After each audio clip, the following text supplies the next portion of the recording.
Assalamualaikum warahmatullahi wabarakatuh. Halo teman-teman semua. Kali ini aku masih akan menjelaskan tentang komunikasi. Lebih tepatnya, aku akan menjelaskan jenis-jenis dari komunikasi. Yang pertama itu ada jenis komunikasi berdasarkan penyampaiannya, yaitu secara lisan dan secara tulisan.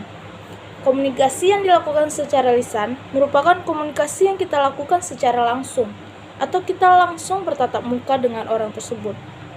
Sedangkan komunikasi tulisan merupakan komunikasi yang kita lakukan dengan menggunakan media komunikasi. Contohnya seperti kita mengirim surat, mengirim pesan melalui email, dan lain-lainnya. Yang kedua yaitu ada jenis komunikasi berdasarkan kelangsungannya, yaitu ada secara langsung dan secara tidak langsung.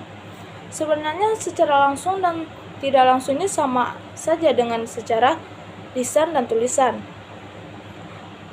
Komunikasi secara langsung itu kita akan bertatapan langsung dengan orang tersebut, sama dengan secara lisan. Sedangkan secara tidak langsung sama dengan kita melakukan komunikasi melalui tulisan atau melalui pengiriman surat. Yang ketiga itu ada komunikasi berdasarkan perilaku, yaitu ada informal, ada formal, dan ada non-formal. Yang pertama, saya akan menjelaskan tentang konformal.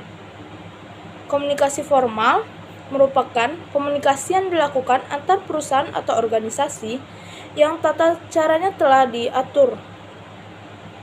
Contohnya seperti rapat perusahaan, seminar, dan ada konferensi maksudnya. Sedangkan komunikasi informal, komunikasi yang dilakukan oleh anggota organisasi atau perusahaan tanpa adanya struktur atau tata cara yang diatur oleh organisasi tersebut. Contohnya seperti pesan burung, desas-desus yang tidak penting, yang tidak akan berpengaruh kepada perusahaan. Yang terakhir ada non-formal. Non-formal ada komunikasi yang dilakukan atau komunikasi yang berhubungan dengan pelaksanaan tugas organisasi atau perusahaan dengan kegiatan yang bersifat pribadi. Contohnya seperti acara ulang tahun perusahaan tersebut. Yang keempat jenis dari komunikasi yaitu komunikasi berdasarkan aliran. Komunikasi berdasarkan aliran ini ada dibagi juga menjadi 5. Yang pertama yaitu ada komunikasi satu arah. Maksudnya komunikasi yang dilakukan dengan satu pihak saja. Yang kedua ada komunikasi dua arah. Maksudnya komunikasi yang dilakukan oleh pengirim dan penerima dengan memberikan timbal balik atau feedbacknya gitu.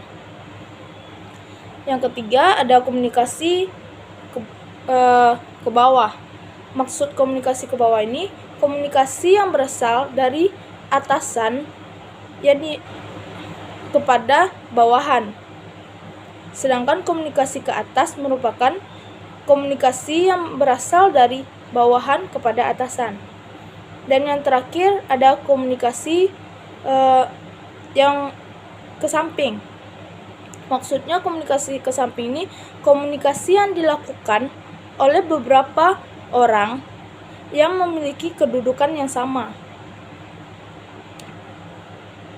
Hanya itu yang bisa saya sampaikan. Semoga bermanfaat bagi teman-teman semua. Wabillahi taufiq wal hidayah. Assalamualaikum warahmatullahi wabarakatuh.